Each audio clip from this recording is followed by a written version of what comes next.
Donc oui, bienvenue à cette conférence silencieuse. Je m'appelle Vincent Boulanger, journaliste spécialisé dans les énergies renouvelables, dont l'éolien. On a donc une table ronde qui va se dédier à l'éolien terrestre en particulier, pour essayer de voir où on en est et surtout comment lever les blocages et accélérer le développement de l'éolien en France. La France manque aujourd'hui d'électricité. Et pourtant, elle continue de freiner sur le développement de l'éolien, qu'il soit en mer ou sur terre. Selon les projections de 2010, on devrait déjà avoir 6 gigawatts d'éolien maritime en fonctionnement. On aura déjà dû les avoir en 2020. On a juste 0,5 gigawatts qui sont entrés en service il y a quelques jours. Il a fallu 10 ans pour qu'ils soient raccordés, alors qu'il en faut en général pour l'éolien offshore, 5 au nord de l'Europe. Sur l'éolien terrestre, c'est pas beaucoup plus en avance, puisqu'on a 20 gigawatts d'éolien terrestre raccordés en France. L'actuelle programmation pluriannuelle de l'énergie, qui est la loi qui organise, on va dire, qui planifie l'équipement en énergie renouvelable et autres de la France, prévoit 24 gigawatts pour le terrestre seul, raccordé fin 2023. Or, on en est en fait, sans l'éolien en mer, seulement à 19,5. Donc l'objectif 2023 est impossible à tenir, a priori, sauf si Michel Joria là-bas, qui dodeline de la tête, me dit le contraire. Donc la question qui va t'occuper, c'est ça. Comment est-ce qu'on accélère et qu'est-ce qu'il est encore capable de faire en éolien terrestre? Pour cela, nous avons un panel de 6 personnalités, dont Anne-Laure Méry, qui est presque au centre du panel, comme je m'étais traité de sexiste ce matin, donc je commence par les dames. Donc Anne-Laure Méry, qui est avocat à la Cour et avocate du cabinet Klein Vénère. François Villeray, avec l'écharpe bleue à côté de Madame Méry, qui est le directeur régional adjoint de la DREAL Occitanie. À côté de moi, Jean-François Petit, qui est directeur général de Q-Énergie France. À l'autre côté du milieu, monsieur Daniel Vidal, qui est maire de la commune de Murat-sur-Vèbre, dans le Tarn, et aussi président de la communauté de communes des monts de Lacaune et montagnes du Haut-Languedoc. Vous avez fait exprès de faire long pour les animateurs de conférences, non? À côté de M. Vidal, vous avez M. Farabaud, Éric Farabaud, qui est délégué sur-ouest du réseau de transport d'électricité, RTE. Et enfin, tout au bout de la table ronde, M. Michel Joria, qui est le délégué général de France Énergie Éolienne. Je vais buter sur éolienne, c'est quand même fort. Donc, je vais commencer par vous, M. Farabaud. Dans le contexte actuel de menaces de coupure d'électricité, est-ce que l'éolien aurait pu permettre un développement plus ambitieux de l'éolien terrestre, notamment, et éolien maritime, aurait pu permettre d'atténuer ces contraintes? On va dire ça comme ça.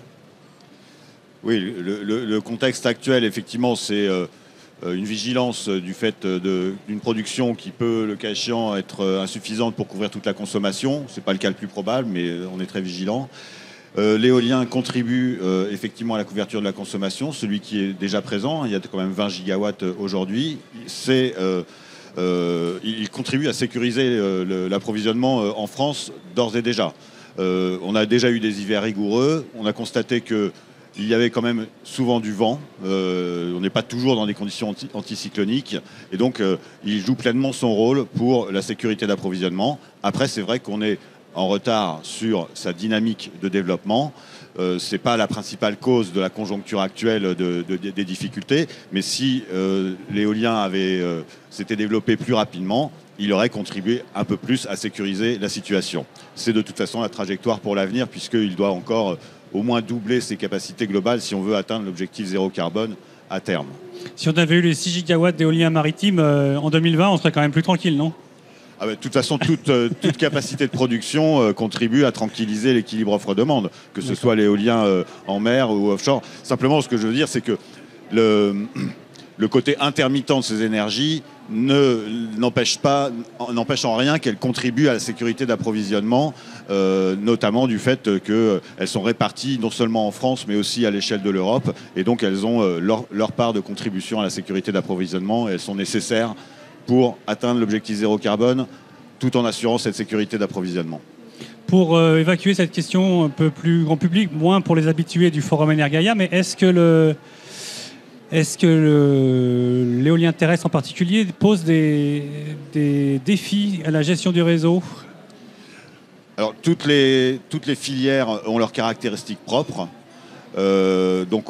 Effectivement, l'éolien, il a une constante de temps, il est variable à une constante de temps qui est plutôt celle de la semaine. Le solaire, c'est journalier, évidemment. Mais ceci dit, les barrages, eh bien, eux aussi dépendent de la pluviométrie. On a eu une sécheresse qui a fait qu'ils étaient bas. Bon, là, ça remonte, tant mieux. Et puis le nucléaire, eh bien, il est aussi soumis à ces aléas techniques. On le sait très bien avec les centrales à l'arrêt aujourd'hui.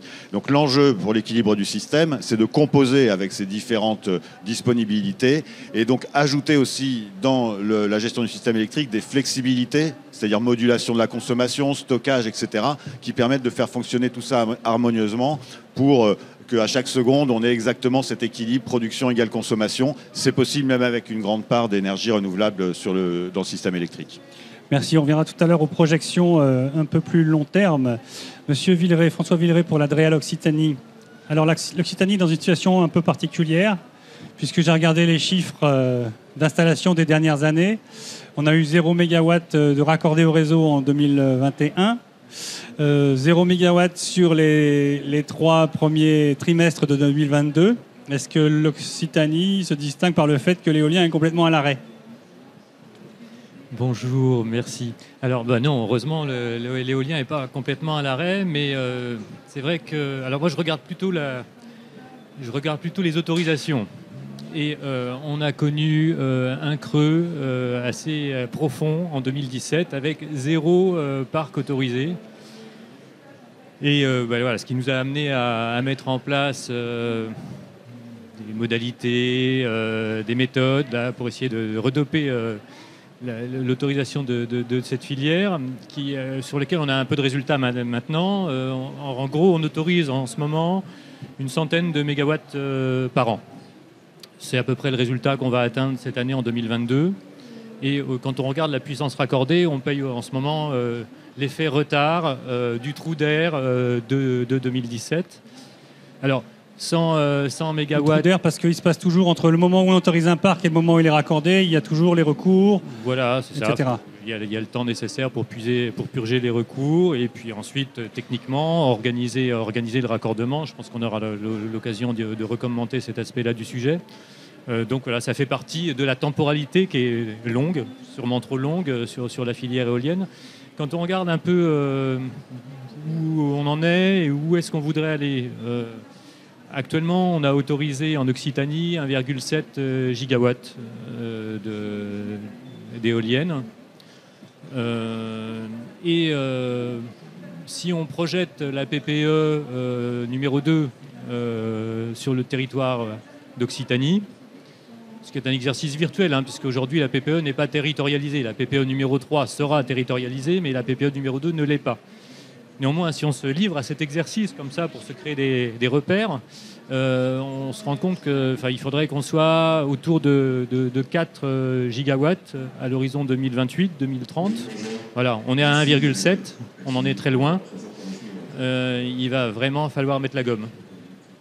Oui, alors si j'ai repris les chiffres de l'objectif régional, la région à énergie positive. Et effectivement, alors vous êtes un peu plus haut que ce que la stratégie prévoit. Elle prévoyait 3,6 gigawatts raccordés en 2030 et 5,5 en 2050. On est aujourd'hui à 1,6 en 2022, c'est bien ça ? Je répondais en ordre de grandeur, oui, voilà, j'arrondis à 4, mais en gros c'est ça, voilà. 4, oui, d'accord. C'est la trajectoire. Voilà. Allez, chaque mégawatt compte maintenant. Donc, oui.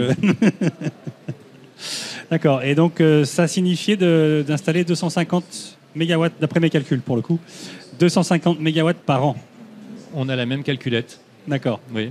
Alors, je Donc je disais qu'on a autorisé 1,7 gigawatts. Je crois qu'on a un peu plus de 400 gigawatts, 400 mégawatts qui sont pas raccordés, qui sont dans cette phase intermédiaire entre l'autorisation et le raccordement. Et on a environ 350 mégawatts qui sont en cours d'instruction. Donc il y a un problème de rythme, mais il y a aussi un problème de projet. C'est-à-dire qu'aujourd'hui, je ne reçois pas 300 mégawatts de projet par an. Je ne reçois pas 250 mégawatts de projet par an. Donc il y a vraiment les deux enjeux à travailler pour essayer d'atteindre ces objectifs, hein, c'est-à-dire susciter davantage de projets et être en capacité de les autoriser mieux, plus vite. On va y revenir tout à l'heure peut-être avec Jean-François Petit, mais je voudrais d'abord donner la parole à Anne-Laure Méry. Juste pour qu'on ait quelques repères, c'est désagréable, vous entendez pas, mais nous on a le micro d'à côté, donc on a la conférence d'à côté également. Désolé pour les panélistes. Est-ce que vous pourriez nous brosser à grands traits les étapes d'un projet éolien et surtout nous dire qu'est-ce qui prend le plus de temps dans cette chronologie? Donc si on met l'autorisation environnementale au milieu en fait de la frise, qui est donc l'autorisation administrative qui va être nécessaire pour construire, mettre en service et exploiter un parc éolien. Je vais avoir une phase amont où il va y avoir la sécurisation du foncier, enfin les premières études, sécurisation du foncier, concertation publique. Puis ensuite, on va constituer le dossier, déposer le dossier d'autorisation environnementale. Et puis, on va avoir 3 phases. Une phase d'examen, où on recueille tous les avis nécessaires. Une phase d'enquête publique. On va mettre à disposition du public tout le dossier environnemental de demande d'autorisation environnementale. Et enfin, une phase de décision. Et puis ensuite, une fois qu'on a, si on est chanceux, l'autorisation environnementale, on va avoir la phase des recours, dite des recours. Donc, soit des riverains, mais en cas de refus de l'autorisation aussi, des recours du pétitionnaire qui peuvent être possibles également. Donc ça veut dire n'importe qui s'intéressant à ce sujet-là, c'est ça? Ça veut dire des riverains qui ont un intérêt à agir, et donc soit à titre personnel parce qu'ils vont avoir une habitation à proximité, soit constitués en association qui, elle, a un intérêt aussi à agir du fait de l'objet de son association. On se rend compte, alors qu'on a des délais qui sont prévus par le Code de l'environnement dans le cadre de la procédure d'autorisation environnementale, que les délais sont très souvent dépassés. Et on peut, à partir du moment où je dépose une demande jusqu'à ce que j'ai l'arrêté d'autorisation, peut se passer 3 ans en moyenne, alors que si on comptabilise les délais qui sont prévus par le Code de l'environnement, on va plutôt être autour d'une petite année, même s'il y a des possibilités de prorogation qui sont bien sûr offertes dans le cadre du Code de l'environnement. Ouais, qui est fautif là? Ce sont les services de monsieur votre voisin? Non, moi, ce que j'entends de la part de nos clients développeurs, c'est que déjà, dans le cadre de la constitution du dossier de demande, il peut y avoir un certain nombre de demandes de compléments qui peuvent prendre plus ou moins de temps. Et puis ensuite, on a les différents avis qui vont être sollicités. Donc là, à chaque fois, c'est bordé quand même. Hein. Le Code de l'environnement donne des délais particuliers pour répondre aux différents services qui sont consultés. Et donc, ce qui va prendre aussi... voilà. Et donc, ce que les développeurs souvent disent, c'est que la DREAL... les services de la DREAL qui vont rendre un avis sur la base duquel le préfet va rendre sa décision, donc son arrêté ou non d'autorisation, ne jouent peut-être pas suffisamment le rôle d'arbitre en fait, et vont entériner tel quel des avis techniques qui sont extrémistes dans le sens où les services consultés, la CNPN qui va jouer son rôle de protection, la Commission pour la nature et la protection, donc qui va jouer son rôle de protecteur en fait des espèces. Donc va rendre en général des avis très stricts, et bien peut-être que les services instructeurs de la DREAL ne vont pas suffisamment peser le pour et le contre pour rendre un avis peut-être plus objectif qui permettrait plus de dossiers de passer en phase de décision finale qui va être prise par le préfet. D'accord. Est-ce que vous avez quelque chose à répondre à ça, Monsieur Villeray, ou un avis à donner ? Je suis complètement d'accord avec ça. J'avais d'autres mots pour le dire. Je pense que, on évoquera tout à l'heure nos leviers de progrès, nos axes de progrès. Je pense que nos méthodes, on a une logique d'instruction qui ressemble trop à un effort d'ensemblier, un exercice d'ensemblier, c'est-à-dire de mettre bout à bout des avis différents, tout aussi pertinents les uns que les autres, dans leur domaine particulier, voilà, et d'essayer de faire un patchwork avec ces différents avis. Je pense qu'il faut qu'on évolue dans nos méthodes d'instruction vers un travail plus de synthèse et d'intégration de ces différentes contributions. Et c'est vraiment un axe de progrès méthodologique qui me semble absolument essentiel, sur lequel on a commencé à travailler d'arrache-pied. Donc voilà, on ne s'est pas consulté, on ne l'a pas exprimé de la même façon, mais ça faisait partie aussi des choses que je voulais évoquer. Ouais. D'accord, merci beaucoup. Est-ce que vous aviez fini sur la frise historique ? Merci. On reviendra tout à l'heure en détail sur l'accélération et la loi qui est très discutée en ce moment, qui semble presque une loi de ralentissement, on verra. Michel Joria, vous avez mis les écouteurs parce qu'effectivement la qualité du son est assez mauvaise sur scène. Quel est à ce jour le nombre de projets comme ça qui sont en attente de raccordement dont les procédures sont ralenties, pardon. Alors, aujourd'hui, nous, l'ordre de grandeur que l'on a, qui nous remonte de nos adhérents, et ce qui a d'ailleurs motivé la publication de la circulaire du 16 septembre dernier, du coup, c'est qu'on a environ 5 gigawatts de projets qui sont dans un processus d'instruction. Je précise, la circulaire que vous évoquez, c'est une circulaire de 5 ministres qui demandent aux services de l'État d'accélérer l'autorisation ou des dossiers énergie renouvelable. C'est ça. Alors, sans trahir de grands secrets, c'est un sujet sur lequel on travaille avec l'État depuis le mois de décembre 2021, puisque, étant des lecteurs assidus des travaux de RTE notamment, on sentait bien, et puis voyant d'autres sujets arriver, on sentait bien que les questions de sécurité d'approvisionnement allaient être au cœur de l'année 2022 et malheureusement très probablement plusieurs années à venir. Pour trouver un petit peu de marge de manœuvre, on avait évidemment à l'esprit d'encourager l'accélération de l'autorisation des projets de développement des énergies renouvelables. Alors évidemment, ça n'a pas un effet immédiat, puisqu'il faut le temps ensuite de les construire et de les raccorder. Mais disons qu'aux horizons 2023, 2024 et 2025, ça aurait donné un peu plus de marge de manœuvre. Bon. Donc finalement, l'instruction est sortie le 16 septembre dernier. Et c'est quelque chose qui a un enjeu majeur, puisque pour reprendre à l'échelle nationale ce qui s'est passé en Occitanie, en fait, ce qui s'est passé en Occitanie en 2017, on est en train de le vivre aujourd'hui à cette échelle-là. C'est-à-dire qu'en 2019, il y avait à peu près 2000 mégawatts par an d'éolien qui étaient autorisés par les différents services instructeurs. Au dernier pointage que l'on a au niveau national aujourd'hui, on doit tourner à 800. Donc ça veut dire que cette espèce de décroissance très forte du rythme auquel on délivre les autorisations va se faire sentir à un moment où on va avoir le plus besoin d'électricité et notamment d'électricité renouvelable dans les années à venir. Donc ça, c'est un vrai paradoxe. C'est quelque chose qui est, à mon sens, dangereux. Et sur lequel il faut absolument remédier très très vite. Bon. Et c'est pas la loi d'accélération qui va remédier à ça. C'est-à-dire que c'est surtout, ce qui commençait à être évoqué là, une évolution à la fois des pratiques d'instruction qui nous semblent essentielles. Et c'est aussi, je dirais, une remise en ordre, quelque part,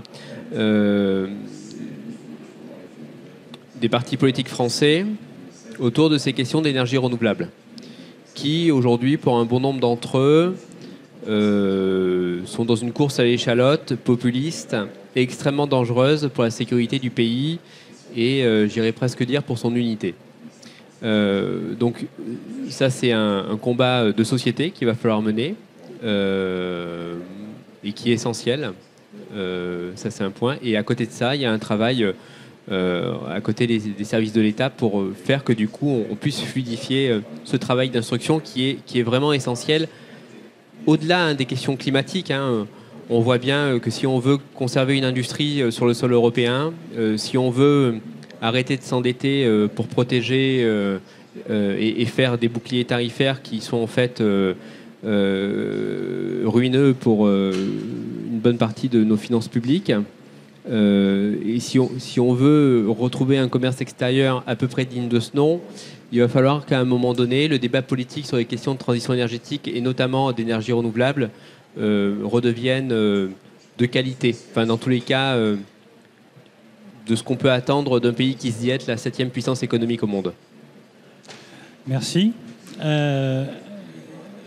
Ceci dit, il y avait ce sujet soulevé par M. Villeray, à savoir un manque de projets. De la même manière, les derniers appels d'offres, en tout cas le dernier appel d'offres, l'éolien terrestre, en septembre dernier, seul un tiers de la puissance appelée a été sélectionné. Alors ça vient d'où? Les développeurs ne présentent plus de projets? Alors, il y a 3 sujets. Il y a un premier sujet sur la sous-souscription. Donc, dans la sous-souscription, il y a 2 dynamiques qui jouent. Il y a une première dynamique et une dynamique économique. Dans la mesure où, sous l'effet des plans de relance, donc notamment depuis le début de l'année 2021, puis ensuite, malheureusement, de la guerre en Ukraine, il y a eu plusieurs phénomènes qui ont abouti à des hausses assez significatives du prix des matières premières, qui se traduit évidemment, donc acier, aluminium, etc., qui se traduit évidemment dans le coût des éoliennes, du coup, et des panneaux solaires, comme tout secteur industriel d'une manière générale. Donc à partir du moment où vous êtes dans un système où les prix auxquels vous pouvez vendre dans les appels d'offres sont capés, et de l'autre côté vous avez vos OPEX qui augmentent, vous êtes coincé, vos projets sont plus viables. Donc il a fallu un petit peu d'aller-retour avec l'État pour mettre en place ces fameuses formules d'indexation. Donc dans l'appel d'offres d'éolien terrestre qui est ouvert aujourd'hui, en ce moment, et qui va être réouvert et prolongé, on a mis en place ces systèmes de formules d'indexation pour prendre en compte l'inflation des OPEX, ce qui nous permet du coup, des CAPEX, excusez-moi, ce qui nous permet du coup, je pense, d'être plus en capacité d'adapter les tarifs à la réalité de l'inflation des coûts. Donc ça, c'était un phénomène qui jusqu'à présent n'existait pas et qui a perturbé au cours des 12 à 15 derniers mois le processus de dépôt. Ça, c'est un premier élément. Deuxième élément, pour répondre à un appel d'offres, il faut une autorisation. Vous ne pouvez pas répondre à un appel d'offres sans autorisation. Donc à partir du moment où le robinet d'autorisation se tarit, se ferme, votre capacité à répondre à un appel d'offres, elle devient aussi beaucoup plus difficile. Donc ça, c'est les 2 sujets sur la sous-souscription. Oui. Troisième sujet sur le nombre de projets d'une manière générale. Et c'est pour ça que pour le coup il y a un chantier très important autour des cartographies qui sont en cours. Il faut absolument qu'on arrive en bonne intelligence à libérer de l'espace. Alors libérer de l'espace, ça veut dire quoi? Ça veut dire arrêter de se concentrer dans les Hauts-de-France et le Grand Est, parce qu'à partir du moment où on a une énergie renouvelable et on se concentre quelque part, que ce soit la Bretagne sur la méthanisation, les Alpes-de-Haute-Provence et les Hautes-Alpes sur le solaire et l'éolien sur le Grand Est et les Hauts-de-France, il se passe des phénomènes plus ou moins instrumentalisés politiquement. Et en ce moment, si vous regardez les débats à l'Assemblée nationale, vous verrez que c'est plutôt fortement instrumentalisé politiquement. Bon, donc il est essentiel d'aller vers ce que demande le président de la République. Je vous rappelle, Conseil de défense écologique de décembre 2020, un développement harmonieux des énergies renouvelables et notamment de l'éolien. Et ce développement harmonieux, il passe par l'ouverture d'espace. Pour ouvrir l'espace, il y a 2 chemins. Il y a avoir une armée et des services de l'armée qui se comportent comme à peu près toutes les armées des pays développés. Donc Royaume-Uni, États-Unis, etc., avec lesquels on peut dialoguer et donc avec lesquels on peut travailler au cas par cas sur du renouvellement de radar, etc. Alors on nous a longtemps dit oui, mais en Europe tout le monde a abandonné sa défense. J'ai pas de commentaire à faire là-dessus, mais quand on regarde ce qui se passe aux États-Unis, qui je crois n'ont pas eux abandonné leur défense, ça se passe différemment et donc il y a des sources d'inspiration. Donc ça c'est un premier chemin pour libérer de l'espace. Et deuxième chemin pour libérer de l'espace, il faut qu'on ait le courage de hiérarchiser les enjeux. Pour vous donner un exemple, la circulaire de Barbara Pompili de juin 2021 demandait de réaliser des cartographies d'identification des zones d'implantation de l'éolien. Premier travail qui a été fait, on a hiérarchisé des couches. Donc un enjeu paysage, un enjeu biodiversité, un enjeu monument historique, un enjeu je sais pas comment, et sans hiérarchiser. Donc évidemment, quand vous juxtaposez des couches et que vous hiérarchisez pas, il vous reste des confettis. Et donc ça marche pas. Bon. Donc il faut absolument qu'on mette l'ensemble des acteurs autour de la table et qu'on arrive à se parler pour hiérarchiser les enjeux. Tous les enjeux sur la biodiversité n'ont pas le même poids, tous les enjeux de paysage n'ont pas le même poids, tous les enjeux monuments historiques n'ont pas le même poids, etc., etc. Il faut qu'on arrive à organiser ce dialogue et dire, ben voilà, moi, sur mon territoire, voilà ce que je suis capable de hiérarchiser les choses et comment je fais pour ouvrir le plus d'espace possible. Merci. On reviendra tout à l'heure sur sa question du zonage. J'aimerais qu'on y repasse un moment, notamment au regard des textes qui sont en discussion. Jean-François Petit, vous êtes impliqué, vous êtes développeur. Est-ce que vous mettez combien de temps, vous, pour développer un projet ?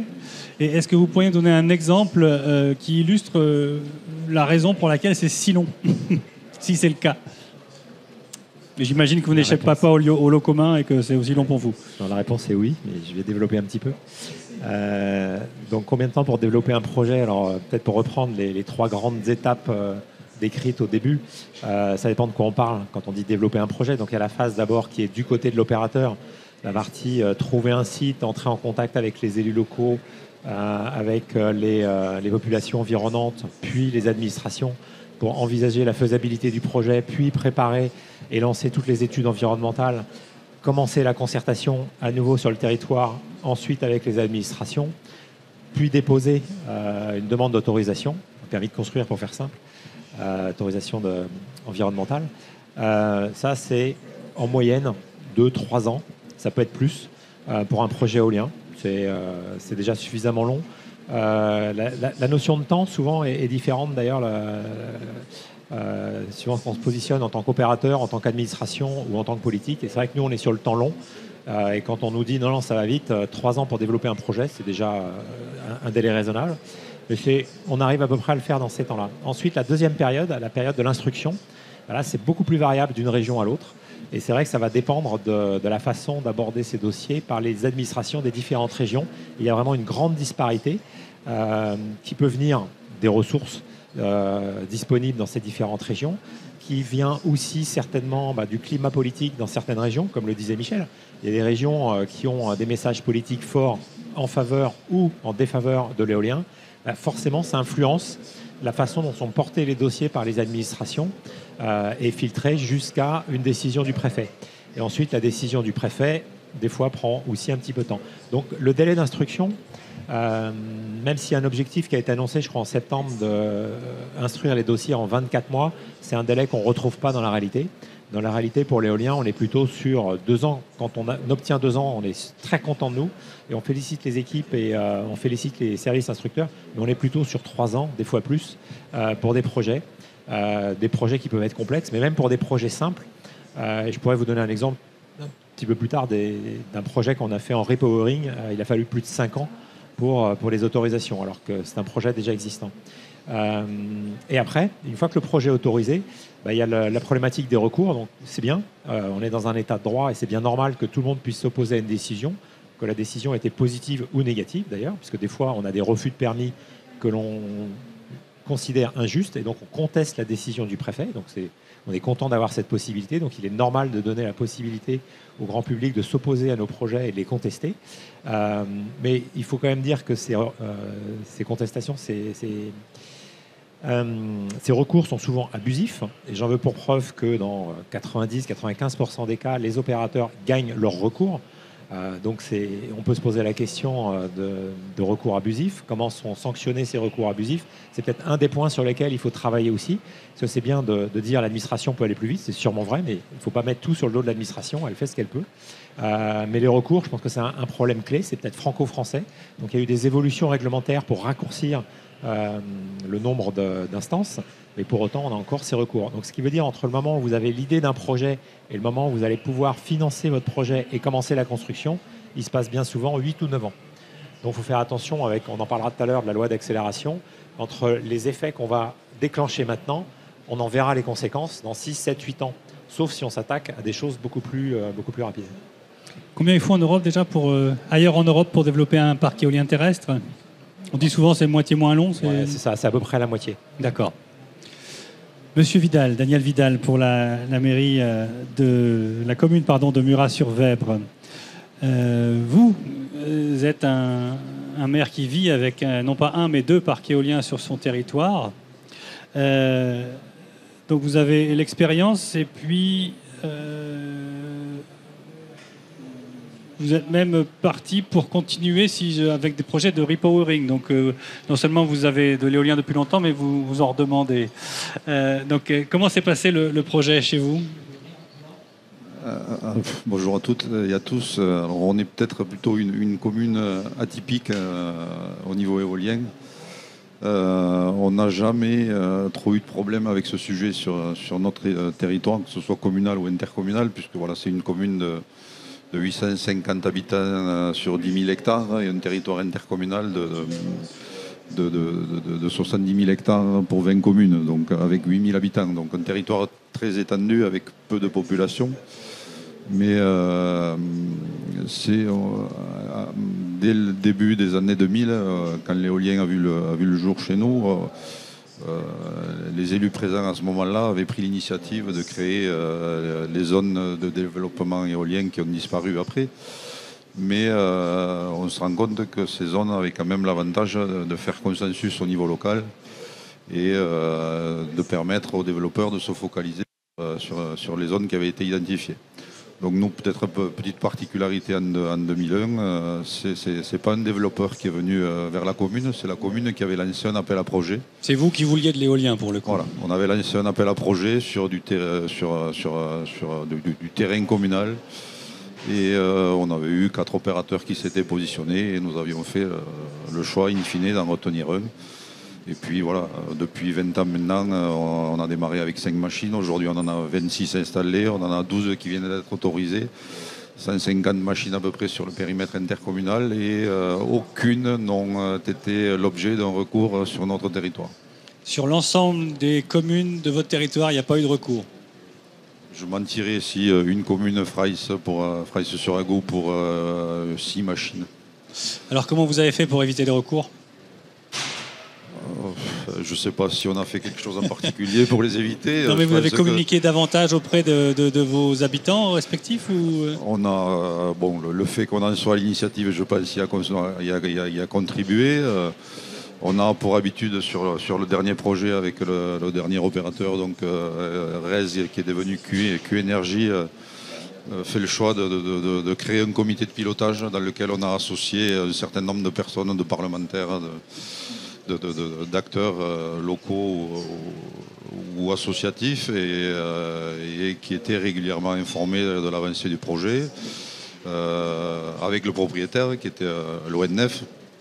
Et voilà, à un moment il y avait une divergence de vue entre le porteur de projet et le propriétaire sur l'implantation, sur les zones à ouvrir, à défricher, et c'est votre serviteur, donc moi-même, qui ai trouvé la solution qui a fait consensus en proposant une implantation qui est convenue à tout le monde. Et alors après, voilà, ce projet, comme ça a été dit, est resté dans le ventre mou sur les années 2017-2018 et sur le premier semestre de l'année 2022, nous avons 3 projets qui ont été autorisés sur notre commune. Et alors, est-ce que maintenant elles font partie du paysage ou est-ce que c'est un facteur de rejet de la part de certains habitants? Est-ce que vos territoires ont perdu en attractivité ou au contraire sont devenus plus attirants? On n'a pas constaté de perte d'attractivité, que ce soit touristique, que ce soit immobilière. Et on est sur le territoire, sur le périmètre d'un parc naturel régional qui aujourd'hui se pose la question du renouvellement de sa charte. Et à ce titre, une étude de perception sociale, économique, touristique a été lancée. Et les résultats sont plutôt étonnants puisqu'on se rend compte qu'aujourd'hui, dans la proportion des gens qui ont répondu à cette enquête, avec quand même un panel assez significatif, donc l'étude a tout son sens. On se rend compte que la jeune génération a ancré les énergies renouvelables. Ce n'est pas quelque chose qui lui pose problème. On a aussi nos habitants sédentaires qui ont maintenant l'expérience, le recul et qui ont admis la présence de ces énergies. Voilà. Alors après, il y a des nouvelles populations voilà. Mais généralement, ce dont on se rend compte, c'est que vous avez 30% de la population qui est favorable, 30% qui est indifférente et 30% qui est opposée. 60% à peu près favorable, c'est pas mal. Qu'est-ce que vous avez fait des retombées économiques, puisque vous êtes souvent, vous les élus, accusés de faire ça pour l'argent? On ne peut pas renier qu'il y a un volet financier sur l'implantation de l'énergie renouvelable, que ce soit sur le périmètre communal ou intercommunal. Après, les porteurs de projets qui deviennent des industriels comme chacun implanté sur le territoire deviennent aussi des partenaires privilégiés, que ce soit sur la politique culturelle, que ce soit sur la politique patrimoniale. Pour financer le club de foot ou des choses comme ça, quoi. Voilà, ça devient des sponsors à part entière de l'économie locale. Après, voilà, je peux vous assurer qu'aujourd'hui, l'énergie renouvelable sur notre territoire a contribué à ne pas subir les baisses de dotation de l'État qu'ont pu subir les collectivités sur le périmètre national. Après, voilà, nous, sur l'intercommunalité, aujourd'hui, c'est environ 1 500 000 € de fiscalité éolienne. Pour la commune que je représente, c'est entre 150 et 200 000 € par an. D'accord. Merci beaucoup. On va maintenant parler d'accélération. On reviendra vers vous tout à l'heure pour discuter du rôle des élus, justement, dans le développement de ces projets. Oui, donc en septembre, disait Michel Joria, Monsieur Villeray, une circulaire des ministres est passée pour vous demander... alors à vous, au préfet, d'accélérer le déploiement des projets éoliens. Est-ce que ça a eu un effet, ce texte? Est-ce que ça a remotivé les troupes ou est-ce que vous avez réussi à sortir des projets d'un seul coup de chapeau? On y consacre beaucoup de temps. Donc ça a un effet et il n'est pas terminé. Moi, je crois que l'accélération des projets, on a 3 leviers qu'il faut travailler ensemble pour avoir une accélération des projets. Alors, il y a bien sûr l'ingénierie administrative, l'organisation de la procédure, l'animation de la procédure. C'est un sujet très important. Il y a aussi ce qui se passe avant la procédure, avant le dépôt du dossier. On en a déjà un petit peu parlé, mais j'y reviendrai. Et puis, donc, ce qui se passe au stade de l'avant-projet. Voilà. Et puis, il y a aussi ce qui se passe avant même qu'il y ait un avant-projet. C'est-à-dire comment le territoire réfléchit, pense son aménagement et pense l'insertion des objets énergétiques. On a vraiment ces 3 leviers sur lesquels il faut bosser. Donc voilà, on pourra approfondir tout ça. La circulaire, l'instruction du 16 septembre, elle focalise d'abord son attention sur les sujets de procédure. Donc... voilà. Donc respecter les délais qu'évoquait Madame Méry tout à l'heure. Donc les sujets de procédure, comment on optimise les procédures, quelles options on prend dans l'animation des procédures pour les rendre plus dynamiques et finalement plus courtes. J'aurais quand même, on évoquait tout à l'heure le délai des procédures.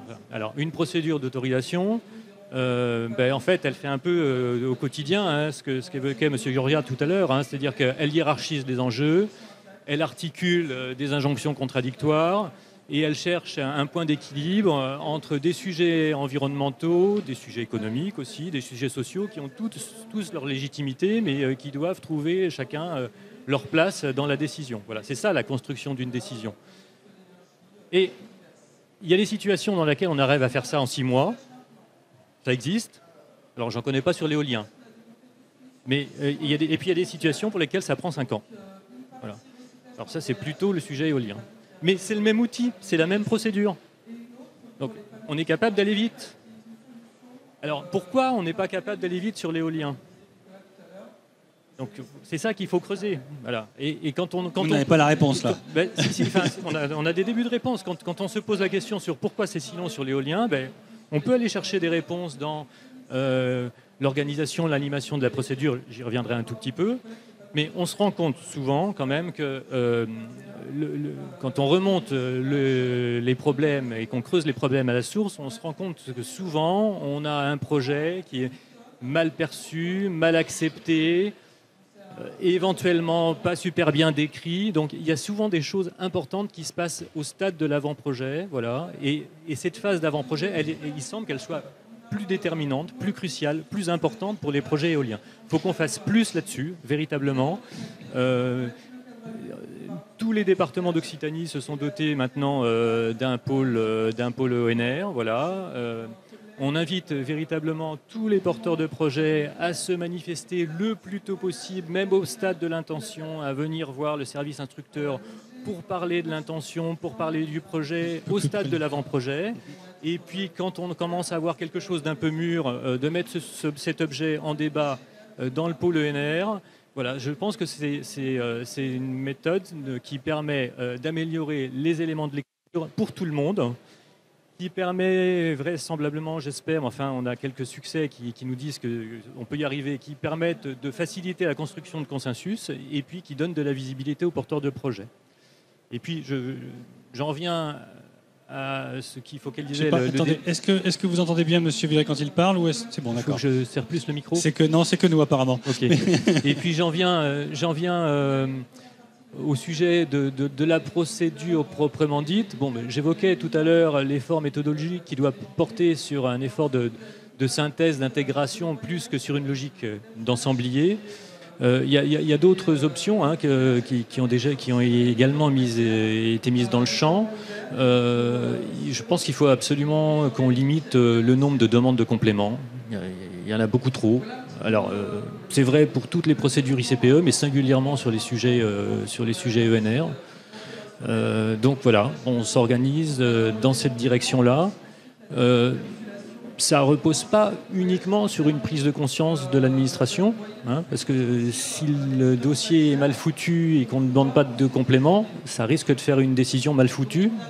Donc vous appelez les développeurs aussi à mieux travailler leur dossier ? Il faut que tout le monde prenne conscience que cette logique qui consiste à dire on va arrêter de travailler de façon itérative et on va plutôt travailler one-shot, ça implique que lors du dépôt du dossier, on soit prêt à être instruit en one-shot et qu'on n'ait pas construit le dossier avec une logique itérative.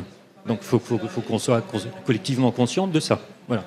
Donc il y a l'idée de réduire le nombre de demandes de compléments. Et enfin, mon idée, c'est d'aller vers 0 demande de complément. Alors une, pourquoi pas, et l'instruction nous dit que voilà, on peut rentrer dans cette consolidation-là. Mais enfin, vraiment, moi, je serais très très attentif à l'idée qu'on utilise cette cartouche-là quand c'est absolument indispensable. Voilà. Donc ça, c'est vraiment un point très fort dans l'amélioration et dans la dynamisation des procédures. Merci. Monsieur Joria, il semble que, d'après ce que vous disiez tout à l'heure, que la circulaire n'a pas forcément eu des effets sur le nombre de projets déposés. En tout cas, il n'y a pas eu cet effet d'accélération. Est-ce que c'est le cas ? C'est ce qu'il fallait comprendre tout à l'heure ? Alors, effectivement, si on regarde froidement, j'allais presque dire, combien de mégawatts de projets ou gigawatts de projets sont sortis depuis donc la publication de la circulaire le 16 septembre dernier, effectivement, ça ne fait pas grand-chose. Néanmoins, pour prolonger ce que disait Monsieur Villeret, il y a quand même plusieurs choses que l'on voit se passer. La première, c'est, si je ne me trompe pas, je crois que cette circulaire a servi d'appui pour mettre en place un dispositif de suivi département par département qui remonte jusqu'au ministère, du coup, pour savoir où on en est, quels sont les projets qui sont en cours d'autorisation, où on en est des projets en cours d'autorisation, etc., dans une logique d'optimisation un petit peu de la procédure et du processus. Bon, ça, c'est le retour qu'on a, nous, aujourd'hui, du côté administration, et ça nous semble déjà être quelque chose d'important, puisque ça veut dire que avec cette circulaire, c'est construit, quelques semaines après sa publication, un tableau de bord qui peut permettre comme dans une voiture ou dans un centre de pilotage de réseau, un tableau de bord qui vous permet de savoir où on en est et du coup de challenger certains indicateurs le cas échéant. Donc ça, c'est quelque chose qui est important et qui est assez essentiel. Deuxième point qui est important, effectivement, on a aussi quelques remontées, département par département, qui nous disent bon, on s'est mis autour de la table, on est en train de regarder comment on peut optimiser certaines choses, on met des pôles ENR en place, on rebascule les effectifs, etc. Donc on rentre un peu dans une démarche que dans le secteur privé, on pourrait appeler de lean management, qui devrait aider à fluidifier aussi certaines choses. Mais quand même, moi, je voudrais insister sur un point, c'est que on vit quand même une forme de décalage assez important entre l'urgence de la situation énergétique et climatique et le temps que l'on met à faire tout ça. Et si je vais plus loin, je dirais que jusqu'en 2017, j'avais le sentiment quand même, quand on regarde les chiffres, qu'on arrivait quand même à le faire. Alors que c'était pas facile, mais on y arrivait mieux. Pour rappel, on a installé 1700 MW d'éolien en 2017, du coup, et depuis, on est sur une décroissance continue qui nous amène péniblement à 1200 MW aujourd'hui, alors qu'on devrait être à 1900 par an, et qu'on nous dit qu'il faut accélérer. Et quand même, il faut quand même dire que dans cette décroissance continue, le politique a joué un rôle. Et que le même politique aujourd'hui est en train, péniblement, parce que ça lui consomme beaucoup d'énergie, de faire machine arrière pour essayer de déconstruire ce qu'il a fait, notamment les 4 dernières années. C'est qui le politique ? Le président de la République. Voilà. C'est assez simple en fait. Qui a quand même ouvert le match assez fort en 2019 sur ces sujets-là. Avec les fêtages d'huile que l'on connaît désormais sur les autres énergies renouvelables, il suffit de regarder ce qui passe à l'Assemblée nationale, sauf qu'en fait les faits et la réalité les rattrapent et ça devient assez compliqué aujourd'hui. Donc je pense que ce qu'on peut apprendre des 4 dernières années, c'est il ne faut plus jouer avec ça. On n'a pas joué sur ces sujets-là, on n'a pas joué sur les faits scientifiques pendant la crise sanitaire. Bon. Il est important que sur la question de la transition énergétique, on ne joue pas non plus sur les faits scientifiques, on s'appuie dessus. Et notamment, je renvoie vers le rapport de RTE avec les 6 scénarios qui me semble être une bonne base de travail. Parce qu'à partir du moment où on joue sur les faits scientifiques, on ouvre la boîte à ce qu'on connaît désormais, la post-vérité, etc., le fake, etc., et avec des choses qui sont très compliquées à gérer derrière pour remonter la pente à un moment où on en a vraiment besoin. Donc, moi, j'ai quand même le sentiment qu'une partie du travail que l'on est en train de faire là vise à déconstruire tout ce qui s'est passé les 4 dernières années pour remonter la pente et reconstruire quelque chose au final où en 2017, on n'était pas si mal que ça. Et si on avait arrondi certaines choses ou optimisé certaines choses sur la tendance de 2017, on serait beaucoup mieux aujourd'hui. Merci beaucoup. Alors justement, on va se demander comment accélérer, puis aussi comment accélérer cette table ronde, parce que sinon on va jamais réussir à aller au bout du programme.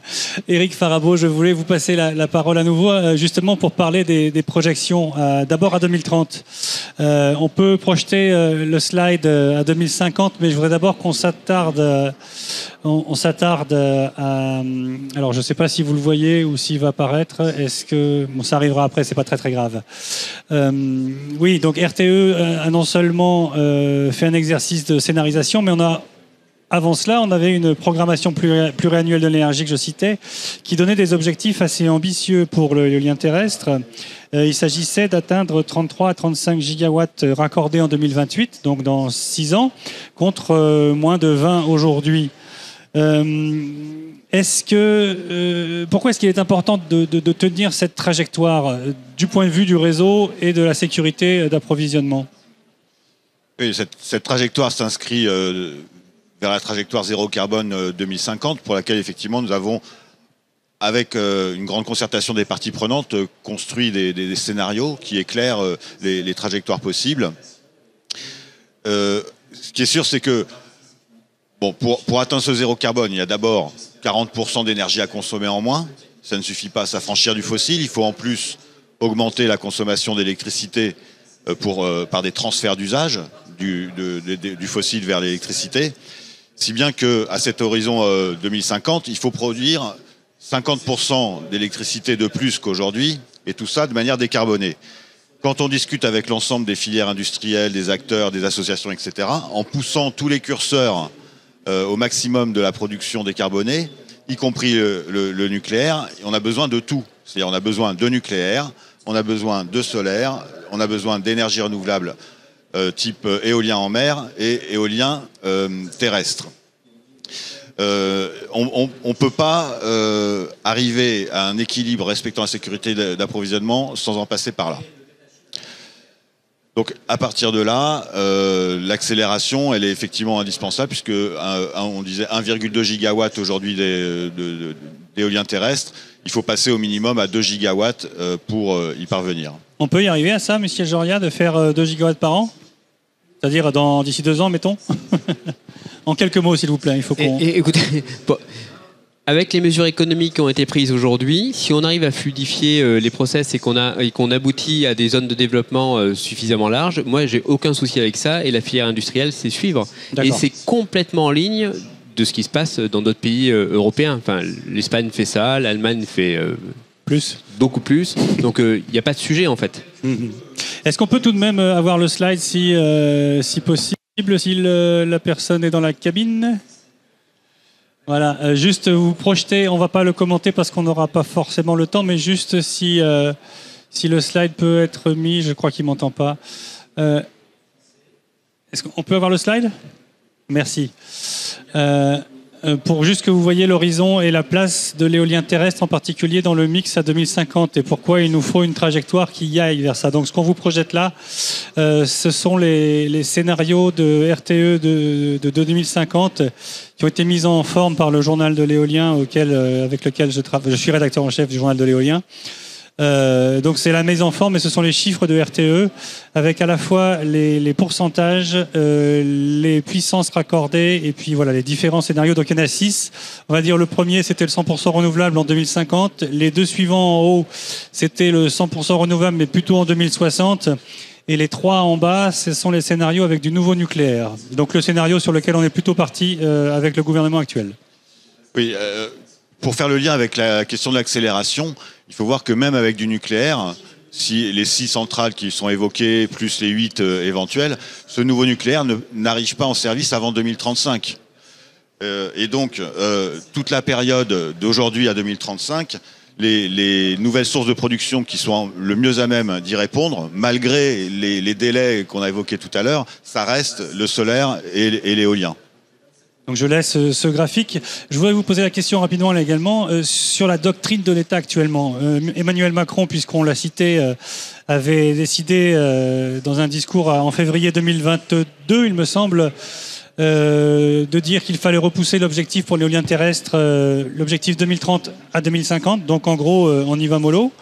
Est-ce que c'est ça qui vaut dans les services de l'État aujourd'hui? Est-ce que la PPE en préparation prend cette direction? Quelles sont vos informations? De toute façon, on est tellement loin de l'objectif à atteindre qu'on ne se pose pas cette question-là. Mais bon, pour quand même essayer de répondre à la question, la PPE numéro 3, il y a d'abord un débat national. Hein, on n'est pas encore en train de la négocier en région. Et d'ailleurs, ce débat national, il connaîtra une étape en Occitanie le 16 décembre prochain. S'il y a des gens qui sont intéressés, il y a des modalités d'inscription qui sont ouvertes cette semaine. Donc voilà, je vous invite éventuellement à apporter votre contribution à ce débat. Et donc voilà, c'est ce débat-là qui va déboucher l'année prochaine sur la loi de programmation énergie-climat, qui donnera les macros objectifs en termes d'équilibre sur la production, sur la consommation, et puis qui donnera les orientations sur la construction du mix, qui seront déclinées dans un deuxième temps dans la PPE numéro 3. Merci beaucoup pour cette concision. Anne-Laure Méry, je reviens vers vous, après vous avoir laissé au silence pendant trop longtemps. La loi d'accélération des énergies renouvelables, ça donne quoi? On en est où? Il y a 2 textes en fait qui sont dans le même esprit. Il y avait ce que proposait la Commission européenne, d'accélérer sur les énergies renouvelables de façon temporaire. Et dans le même moment, on a aussi cette loi d'accélération des énergies renouvelables qui, selon certains commentaires, pourrait devenir une loi de ralentissement des énergies renouvelables. Comment est-ce que vous analysez ça pour l'instant ?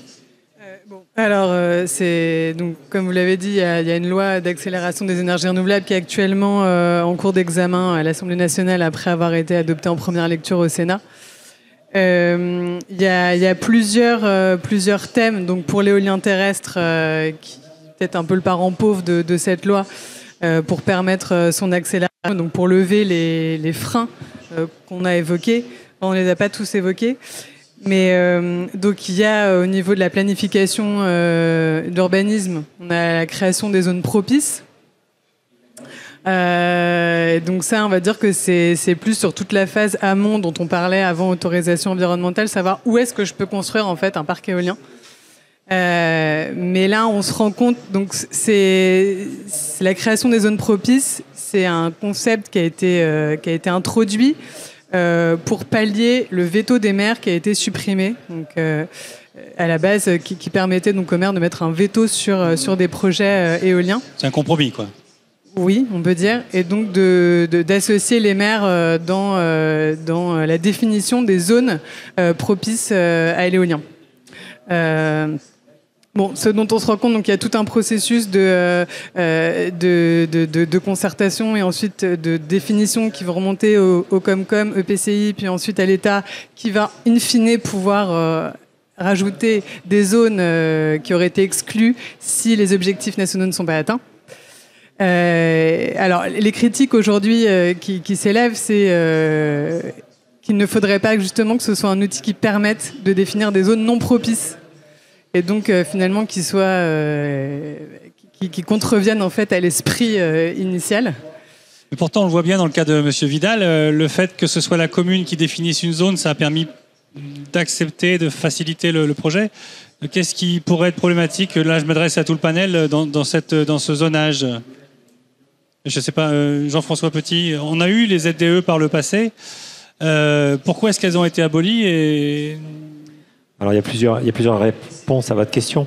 Les ZDE, comme aujourd'hui la planification dite ascendante, dans l'intention a du bon, mais dans la pratique a beaucoup de mauvais. Dans l'intention, elle a du bon parce qu'on voit c'est de l'aménagement du territoire et c'est bien légitime que l'aménagement du territoire soit d'abord drivé en local. Et donc l'exemple de Murat, c'est un très bon exemple. Et je ne vais pas te dire qu'on a eu de la chance sur Murat, mais il y a eu une bonne cohérence entre l'intention locale de faire de l'aménagement de territoire avec de l'éolien dans telle et telle zone, puisque ça fonctionnait également d'un point de vue servitude, qui elles sont définies, planifiées, soit par la région, soit par le département, soit par des instances nationales. On parlait de l'armée de l'air, par exemple. Localement, on ne peut rien. Donc le problème de la planification locale, c'est ce problème de cohérence. Et là, on est en train de dire, on souhaite ajouter une nouvelle couche. Encore une fois, dans l'intention, c'est une bonne intention. Donner la main à l'aménagement du territoire aux élus locaux, il n'y a rien de plus naturel. Pour autant, c'est déjà une couche supplémentaire par rapport à un nombre de couches. On a un millefeuille de planification qui existe. On ne simplifie rien. Donc il faut leur donner les moyens techniques et économiques de mettre en place cette planification. Et à l'époque des ZDE, c'était bien le problème.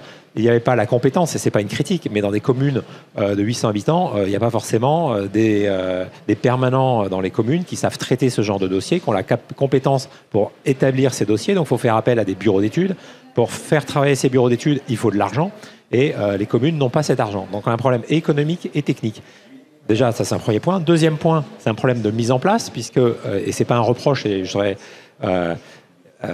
dire, au niveau de la région, on a de la chance, ça se passe relativement bien dans cette région, mais je tiens des propos plus nationaux. Dans pas mal de régions, il y a aussi de l'inertie à considérer des nouvelles mesures. Donc c'est une nouvelle mesure. Le temps que cette planification locale, municipale se mette en place, comment nos dossiers vont être traités ? Et bien, comme on l'a vu à l'époque des ZDE, le temps que les ZDE se mettent en place, pas d'instruction, on attend que la planification soit faite. Donc le temps que la planification ascendante se mette en place, deviennent cohérentes avec les départements, deviennent cohérentes avec les régions et soient à peu près alignées avec les intentions nationales, et ben on a perdu 3 ans de plus. Donc c'est bien ça le problème. Dans l'intention, cette loi d'accélération, elle fait sens, elle était attendue, puisqu'on le disait, on a besoin de signaux politiques, et c'est fort qu'un président de la République donne un signal politique fort. Mais maintenant, dans la façon dont c'est décliné, par souci de faire des compromis, par souci de donner, allez, tiens, contre le vote des élus locaux, je te donne autre chose, eh ben, ça ne marche pas. À un moment, il faut un courage politique, et je pense qu'on manque de courage politique en ce moment dans la mise en place de cette loi. Merci Anne-Laure Méry, je vais revenir vers vous, mais je voudrais quand même faire réagir M. Vidal sur le sujet du zonage, parce que comment vous aviez fait, vous, à l'époque, pour définir la zone propice à l'éolien, et qu'est-ce que vous pensez de la place que doivent prendre les maires, justement, dans le développement de l'éolien en tout cas, dans le zonage. La définition du zonage, nous, il y a 20 ans, était essentiellement basée sur, comme le disait monsieur tout à l'heure, avec ce problème des confettis. On prend en compte l'habitat existant, l'habitat isolé, on prenait notre périmètre de 700 mètres tout autour, et on regardait quelle zone serait la moins impactée. Alors après, sur un territoire rural, ça reste peut-être moins difficile que sur un territoire plus urbain. Mais après, voilà, je partage l'analyse de M. Petit. C'est vrai que cette superposition de couches pose problème. Aujourd'hui, par exemple, pour avoir connu 20 ans de dossiers éoliens, quand on prend les études qui sont demandées aux développeurs, les études d'impact, les mesures compensatoires qu'ils doivent mettre en place, notre territoire aujourd'hui se retrouve en difficulté pour être en capacité d'offrir les mesures compensatoires qui seraient demandées dans de nouveaux dossiers. Aujourd'hui, il faut... Qu'est-ce que ça veut dire? Vous pouvez expliquer 2 minutes, ça? C'est des demandes qui sont faites liées au défrichement, liées à la surface du projet. Donc on demande de créer des îlots de sénescence en forêt, des zones de chasse pour les rapaces qui sont identifiés sur place. Donc sur certains projets chez nous, on va chercher à 60-100 km de notre commune des zones qui sont propices à répondre aux mesures compensatoires qui sont demandées par l'administration. Donc même si la volonté locale peut exister, au bout d'un moment, nous aussi, on est confrontés à des problématiques administratives. D'accord. Anne-Laure Méry, je reviens vers vous pour la loi d'accélération. Je ne sais pas si vous avez fini sur la question du zonage. Il y a encore beaucoup de précisions à apporter, notamment sur le contenu réglementaire aussi de ces zones propices, de leur articulation avec les zones favorables qui existent actuellement, et puis de leur intégration dans les différents documents de planification, schémas régionaux et autres. Voilà. Quel est l'autre grand sujet de cette loi d'accélération en ce qui concerne l'éolien? Je vous éblouis, c'est ça. Non. Vous n'êtes pas la première à me dire ça. L'autre grand sujet, c'est l'intérêt public majeur. Et là, je vais recouper avec ce que vous avez commencé à évoquer tout à l'heure. Donc, le règlement d'urgence au niveau européen qui a été évoqué lors du Conseil des ministres de l'Union européenne le 24 novembre dernier. Les ministres sont parvenus à un accord sur ce règlement, qui est donc un règlement d'urgence qui est pris dans des circonstances exceptionnelles au niveau de l'approvisionnement en énergie. Et donc, il y a différentes mesures qui visent à l'accélération des énergies renouvelables sur lesquelles les ministres sont tombés d'accord. On doit encore attendre le texte qui va être adopté.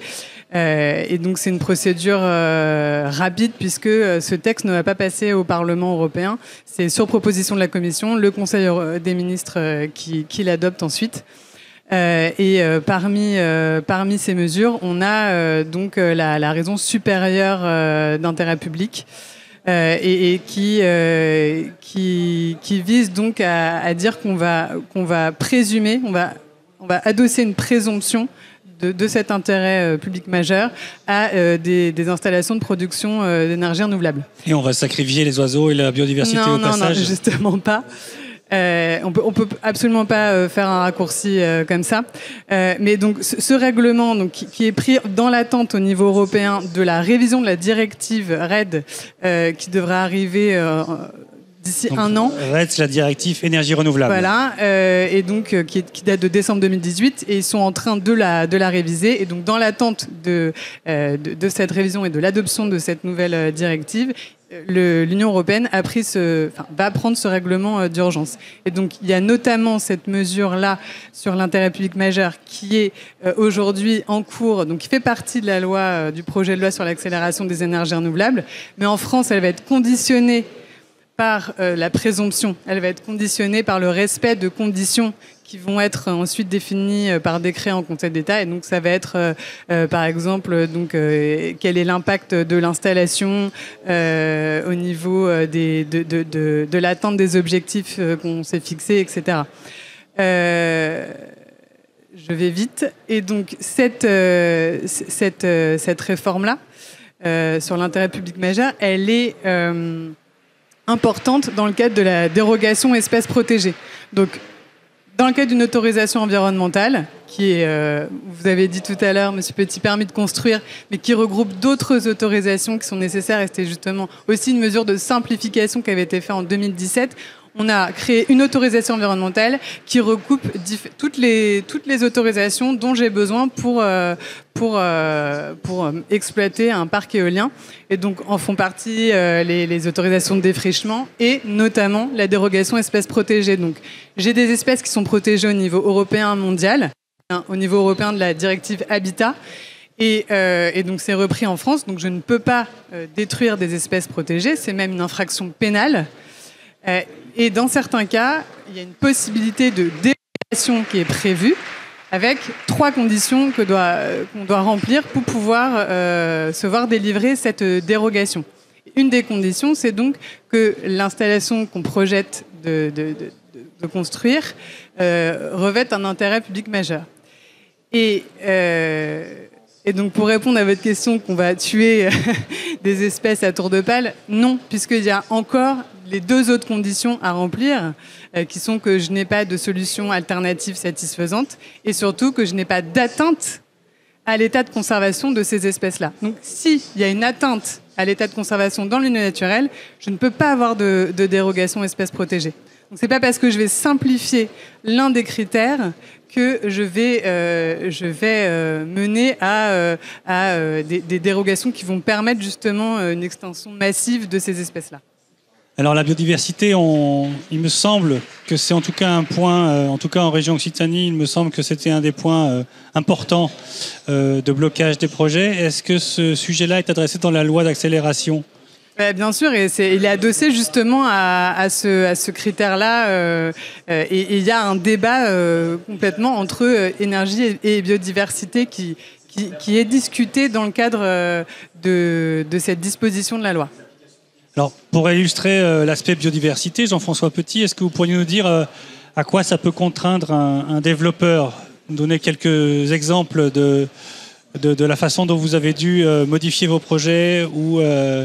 Alors j'ai beaucoup d'exemples. Alors j'ai peut-être délocalisé pour dépassionner le débat, et géographique et technologiquement. J'ai un exemple récent en solaire, dans le Grand Est, en Haute-Marne, pour être plus précis, où un projet solaire flottant, qui a eu un permis de construire. Pas l'éolien, là. En solaire. Ouais, je sais, on est en éolien, mais non, mais je pense que c'est important de dire que faut pas faire une obsession sur l'éolien, parce que l'éolien souvent est pris à partie, parce que l'éolien, oui, ça fait beaucoup parler, parce que ça fait réagir, parce que ça se voit. Le solaire, ça se voit moins, mais on a les mêmes problématiques. La puissance et l'intensité est un peu moindre, parce que certains opposants ont pris ça plus tard. Sur leur table de chevet, mais ça y est, ils l'ont pris. On a des recours en solaire et on a des temps d'instruction en solaire qui rejoignent assez rapidement ceux de l'éolien. Donc le parallèle est intéressant. Donc c'est un projet solaire dans l'est de la France, purgé de tout recours, autorisé, 65 MW, un grand projet. Ça c'était il y a 2 ans. On présente ce projet à l'appel d'offres creux, on obtient un tarif, donc on se retrouve dans une situation où on est prêt à le construire, donc on commence à consulter les fournisseurs de panneaux, on était prêt à déposer à signer notre contrat, et on s'aperçoit qu'on peut réduire un peu notre projet pour produire autant d'énergie, et donc d'en réduire l'impact. Donc on fait une demande de permis modificatif, on fait une demande de PCM, quelque chose d'assez simple, assez rapide, et ça tombe bien, on est en 2022, à une période où on a un besoin d'énergie. C'était un petit peu avant la circulaire au préfet. Le résultat, c'est qu'on a eu notre autorisation, mais avec une prescription qui nous conduit à faire un dossier de demande d'études protégées, d'espèces protégées, pardon. Ce qui n'avait pas été prévu dans le dossier initial. C'est quand même intéressant. Et c'est là où souvent le côté la biodiversité est brandi comme un prétexte à ralentir les dossiers. Et que ce soit des dossiers éoliens, des dossiers solaires. Nous, alors vous allez dire, on est peut-être parano, hein, mais c'est à force de le vivre au quotidien. Ça fait 23 ans que je suis dans l'éolien. C'est notre quotidien. Des exemples, je peux vous faire. Je peux vous griller votre temps de conférence. J'en ai plein. Mais celui-ci, il est quand même important parce qu'il est simultané et parallèle à la circulaire au préfet. Et la circulaire au préfet a été donnée que nous, on était en train de donner notre 3e dossier complémentaire pour démontrer qu'il n'y a pas atteinte aux espèces protégées, justement pour traiter les 3 points de dérogation potentielle.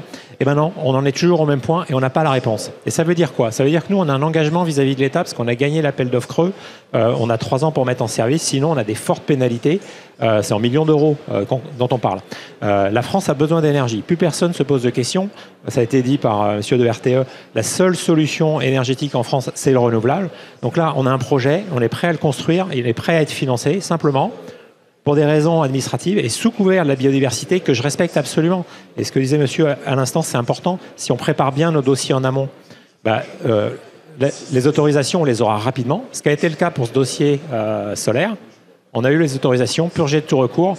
On fait un ajustement de dernière minute pour être réglo, pour faire exactement le projet tel qu'on va le construire et avoir les bonnes autorisations. Et bim, on se prend une demande d'espèces protégées. Et ça, c'est sur le papier entre 14 et 18 mois, mais on sait que c'est un peu plus en réalité.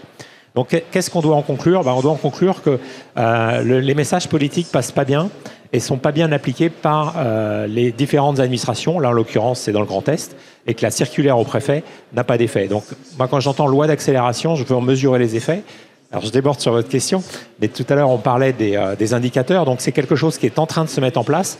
J'aimerais qu'on soit associé, département par département, région par région, au suivi de ces indicateurs. Et il y a un indicateur très simple. Michel disait, il y a 5 gigawatts d'éolien dans les tuyaux. Si vous rajoutez le solaire, il y a 10 gigawatts. On a dit qu'il faut 24 mois pour instruire les dossiers. C'est l'administration qui l'a dit. On divise ces 10 gigawatts par 8 trimestres. Et tous les trimestres, on fait un point. Et tous les trimestres, on doit atteindre un pourcentage de ces 10 gigawatts. Et on voit si ça marche. Donc, faisons-le. Mais dans le cas de la biodiversité et d'un parc éolien, pour y revenir tout de même, une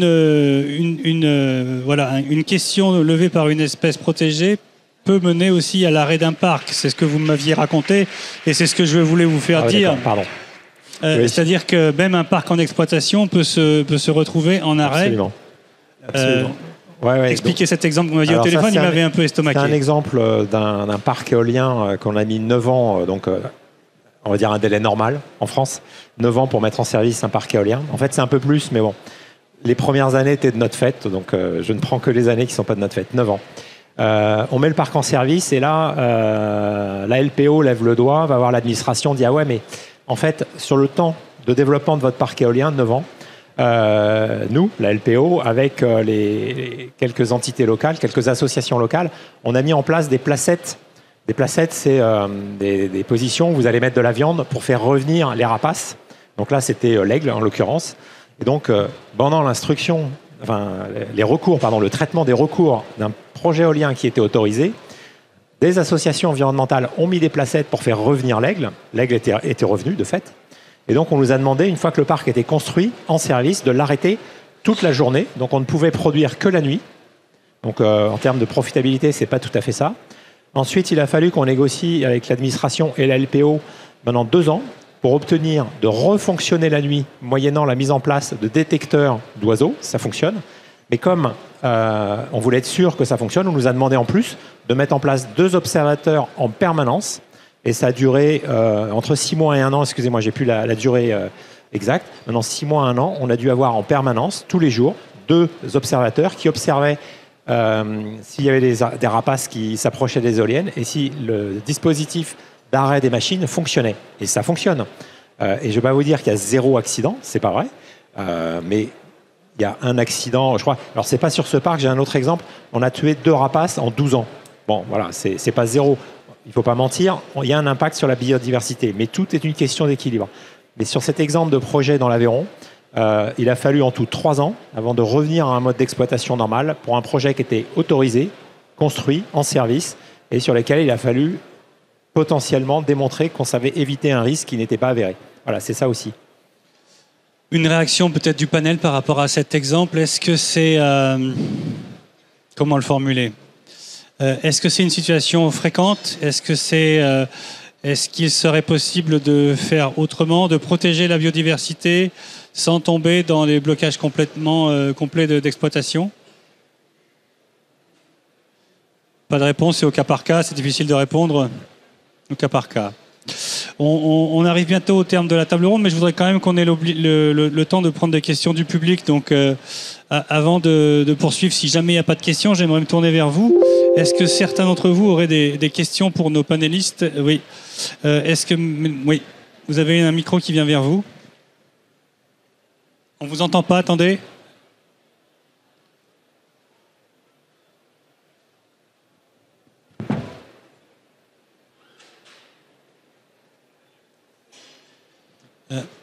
Un autre micro. Attendez, Non.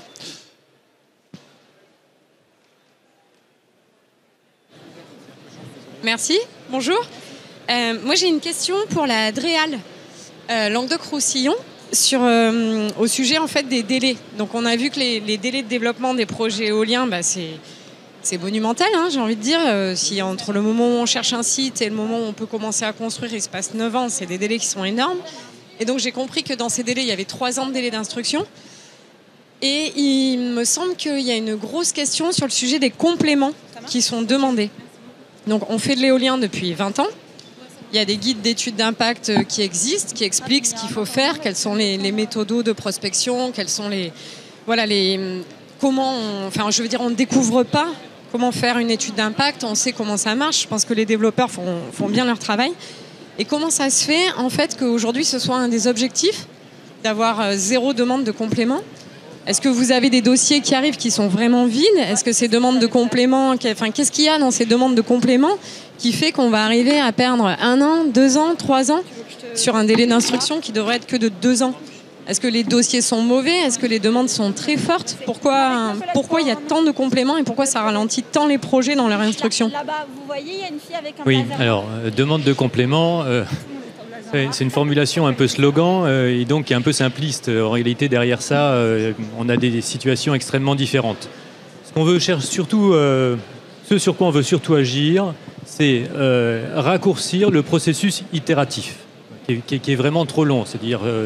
j'avance à petits pas et à chaque petit pas, je réévalue, je complète, je consolide et puis je refais un diagnostic et puis je reviens et je complète. On veut vraiment mettre un terme à ce truc-là parce que cette boucle qui n'en finit pas, à un moment donné, on ne sait même plus pourquoi on travaille sur le dossier et les délais courent. Donc l'idée, c'est vraiment de raccourcir le processus itératif. Alors maintenant, pourquoi ce processus itératif a lieu ?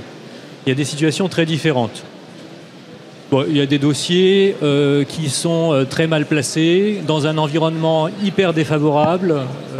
C'est très difficile de présenter les choses de façon constructive quand on est dans un environnement hyper défavorable. Et donc, oui, effectivement, il y a des questions qui se posent. Bon.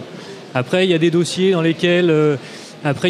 sur lesquels on n'a pas bien identifié, autant qu'on aurait pu le faire, autant qu'on aurait aimé le faire. Surtout, on n'a pas bien identifié dans ce dialogue amont quels étaient les enjeux du territoire. C'est un territoire qu'on ne connaît pas bien et effectivement, les choses se sont révélées à nous et aux porteurs de projets aussi, à la faveur de l'étude. Et donc, voilà, ça peut demander légitimement une demande de complément. Voilà. Et puis parfois, le diable se cache dans les détails et donc, ces demandes de complément en appellent une autre et on ne s'en sort plus. Donc, voilà, il y a des situations extrêmement variées. Le but, c'est d'essayer d'être le plus pertinent possible lorsqu'on reçoit un avant-projet pour essayer de lui donner des points de repère dans la construction de son dossier les plus efficaces, les plus utiles pour faire un dossier bien ciblé le plus tôt possible. Voilà. Et puis, on se donne l'opportunité de revenir compléter le dossier une fois si vraiment on est passé à côté d'un enjeu qu'on n'a pas vu venir. Voilà. Je pense que c'est une économie, c'est une hygiène administrative dans laquelle on doit pouvoir essayer de rentrer collectivement. Merci pour cette réponse. Est-ce qu'il y a d'autres questions dans la salle ? Je ne vois pas d'autres doigts se lever. Moi, j'aurais une question. Je ne sais pas si on avait fait le tour, Anne-Laure Méry, avec du projet de loi. Est-ce qu'il y avait d'autres points importants à évoquer? Il est resté un sujet qu'on n'a pas évoqué, qui est le texte du Conseil d'État, qui doit dire la vérité, dire la loi sur justement. Voilà. Peut-être vous pouvez en dire un mot. Oui. Rappelez de ce dont il s'agit et puis ce qu'on attend. Oui, alors ça fait suite à une demande préjudicielle de la Cour administrative d'appel de Douai d'avril 2022 au Conseil d'État de se positionner sur deux questions, à savoir à partir de quel seuil je dois demander une dérogation espèce protégée. Justement, est-ce que c'est à partir de un spécimen ou d'un impact résiduel? Donc un oiseau menacé. Un oiseau menacé ou une espèce, voilà. Une espèce, voilà. Pas un individu. Un spécimen, un individu. Ou alors un impact résiduel faible. Puisque l'atteinte n'est pas possible, l'atteinte à l'état de conservation. Et puis la deuxième question, c'est est-ce que je dois, dans ce cadre-là, prendre en compte les mesures ERC, donc éviter, réduire, compenser, qui sont proposées par le développeur. Et en fait, cette question, elle fait suite à des divers changements, d'appréciation des juridictions administratives par rapport justement à dérogation espèces protégées, parce qu'on a beaucoup de contentieux contre l'autorisation environnementale du fait soit d'une absence de dérogation espèces protégées, c'est-à-dire qu'on attaque l'autorisation environnementale en disant il manque le volet dérogation espèces protégées.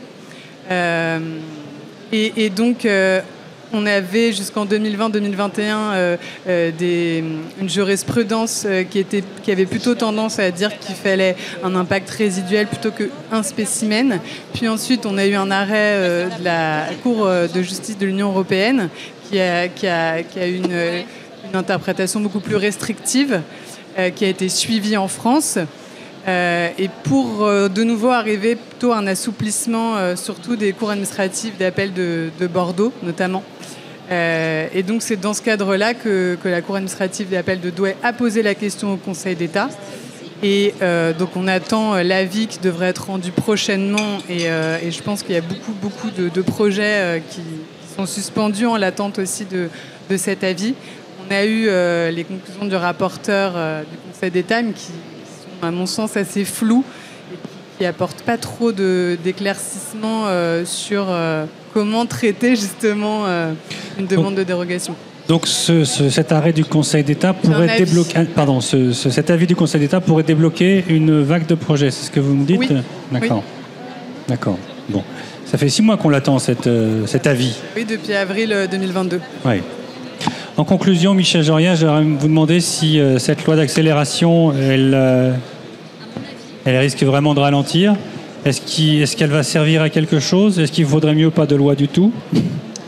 Est-ce qu'on avait encore besoin de quelque chose pour l'éolien terrestre? Écoutez, très honnêtement, si cette loi d'accélération et tout ce qui l'environne aboutit à un ralentissement, ça serait une faute grave en fait.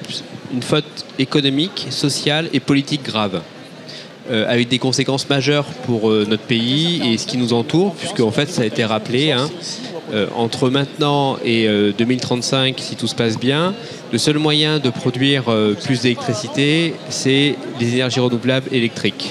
Bon. Comme beaucoup d'entre vous, je regarde ce qui se passe autour de moi, notamment du côté de l'Asie et du côté de l'Amérique du Nord et de l'Amérique du Sud d'ailleurs.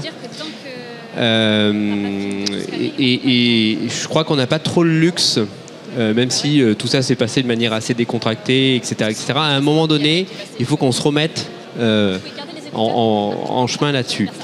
Moi, ce que je dis souvent, c'est imaginons la France en 1950 qui se serait posé exactement les mêmes questions qu'on est en train de se poser à la vitesse à laquelle on est en train de se les poser et à la vitesse à laquelle on trouve des solutions pour électrifier le pays, pour lancer une industrie de l'automobile, pour lancer une industrie de la pétrochimie, etc., etc. On serait un pays en développement. Donc là, c'est quand même un sujet qui est majeur. Toutes les perspectives de marché montrent que les énergies renouvelables vont représenter des secteurs de développement économique majeurs. Hein. On a loupé les semi-conducteurs, on a loupé la révolution Internet, etc., etc. Je pense qu'à un moment donné, ça va faire beaucoup. Hein, le modèle social d'une France musée, moi, je ne le connais pas. Hein. Le modèle social d'une France musée, je ne le connais pas. Et hormis les rentiers, personne ne le connaît. Donc ça, c'est un point qui est vraiment important et il ne faut pas se tromper là-dessus. Hein. Oui, puis il faut aussi rappeler quand même que le paysage a toujours évolué dans l'histoire et que ce qu'on veut conserver aujourd'hui, c'est pas ce qu'on aurait voulu conserver il y a 50 ans ou il y a 100 ans et encore moins dans l'avenir non plus. Je vais vous remercier. On aurait encore d'autres points à aborder. Malheureusement, on arrive à la fin du temps qui nous était imparti. Donc, je vais vous demander d'applaudir le panel présent cet après-midi, pardon.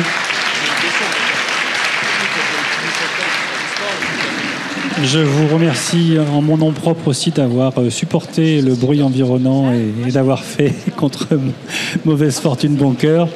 J'espère qu'on a réussi à faire le tour du sujet et que l'avenir nous réserve moins de tracasseries de toutes sortes dans le paysage énergétique français parce qu'il y a un moment, ça suffit. Merci. Au revoir.